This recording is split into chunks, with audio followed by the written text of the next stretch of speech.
Nós temos um histórico desde 1889 de 7 golpes militares, se a gente contar como golpe o contragolpe do Lott. Ou então são 6. 7 que deram certo. E incontáveis que deram errado. Todos esses golpes que deram certo tinham envolvido generais ou militares que participaram de golpes que deram errado e foram anistiados. O problema da anistia, e eu concordo, o Juscelino Kubitschek governou. O problema é que o sucessor não governou.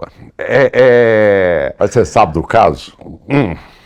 Diz que aí o Collor chegou para o Jânio Quadros e falou, já nos últimos dias, nos últimos estertores, e disse, Jânio, me aconselha o que eu fiz de tão errado. Aí o Jânio falou, não tem salvação, você cometeu um erro mortal. Mas como? Você foi eleito muito jovem. Ele disse, mas na mesma idade sua, Jânio, deu no que deu. Tudo bem, mas não desconversa, governador. Então você tem que entender que você precisa de ter pessoas à frente de um governo. Isso é importante, você não pode deixar de avaliar a pessoa em si. Você governa, ô Pedro, pelo exemplo. Você não governa pelo discurso. Uhum. Se você está envolvido em bandalheira, em corrupção, como é que eu vou dar ordem? Eu, que fui governador, eu como comandante-chefe das forças de segurança, como é que eu vou dar ordem à minha tropa se a polícia toda sabe que o governante está envolvido com bandalheira, recebendo propina do jogo, da corrupção, do narcotráfico e de tudo isso? Então você governa pelo exemplo. Governador, eu compreendo... Você vê, Juscelino Kubitschek deu certo. O Jânio não deu, tá certo? Eu não tinha capacidade ali de poder governar o país daquela maneira que ele queria. E a partir daí você teve vários desdobramentos. A história de uma democracia não pode depender da personalidade do presidente da República. Não, mas olha, calma lá. O regime precisa ser íntegro por si. A democracia, se você, no presidencialismo, certo, você não tem a figura do presidente que deu exemplo, você vê o que tem hoje. Deteriora-se o Congresso, deteriora-se o Supremo e deteriora-se o Executivo. Hoje você tem uma anomalia no Brasil. Hoje você não tem um sistema político. Qual é o sistema nosso? Você não sabe. Presidencialismo, semipresidencialismo, anarquia, monarquia, o que é? A Constituição ainda diz que é um presidencialismo. Então a figura do presidente, ela é sim balizadora do nortear os princípios da Constituição. Quem avalia, lógico, quem analisa é o Supremo, quem legisla é o Congresso, mas a figura do presidente, ele norteia as prioridades e ele dá como exemplo de vida o que ele deseja. Eu não posso ser um presidente amanhã para tentar salvar minha família de escândalo, de problema, de envolvimento, de corrupção, de nada disso. Então, você tem que ser uma pessoa isenta. Você tem que ser uma pessoa que tem um grau de imparcialidade e compromisso com a democracia. Isso é algo que eu nunca abri mão na minha vida. Eu sou um homem que eu acredito no debate, eu acredito na capacidade de argumentação. Eu acredito na democracia. Então, eu nunca na minha vida, e para você ter uma ideia, eu perdi a eleição quando era urna ainda de contar voto. Depois da urna eletrônica eu ganhei todas. Então não tem nenhuma rejeição. O painel baixou no Congresso, eu aplaudia, vibrava com a minha vitória e respeitava meus adversários na minha derrota.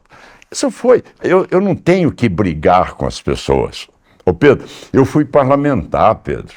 Eu debatia duramente com você como parlamentar de outro partido e depois do debate, aberto o painel, eu tomava café com você lá no cafezinho da Câmara dos Deputados. Eu vi algo agora que serve como exemplo, tá certo? Eu sou flamenguista. Somos. Então, olha aí, Pedro, sou flamenguista apaixonado. E como eu era ali do Miguel Couto, vários daqueles jogadores eu que tratei, eu trabalhei com o meu professor Norra Monteiro, que era o responsável por essa área médica do CBF. Aí, o Galinho de Quintino, que é o nosso Zico, agora escreveu um livro, Samurai de Quintino. E ele leva um fato ali que é interessantíssimo. E ele diz o seguinte, olha, a minha mãe e a mãe do Roberto Dinamite, elas iam juntos para o estádio. E lá no campo nós nos atracávamos. E depois de lá, ela nos obrigava a ficar junto, tomando café, almoçando, jantando, convivendo e tudo. Então, você vê que isso hoje, em decorrência dessa polarização, tá certo? Totalmente burra, ela está destruindo a convivência das pessoas, até a posição de eu ser, não concordar com você, como nós não concordamos, você é refratário. A tese deu no dia 1º anistiar as pessoas, e eu respeito essa posição, mas se eu der conta de lhe demonstrar que vai dar certo, você vai falar, poxa, eu reconheço, pelo menos o Caiado tomou uma medida, saneou o problema e o Brasil deu outra virada. Então deixa eu lhe fazer uma última pergunta a respeito desse tema.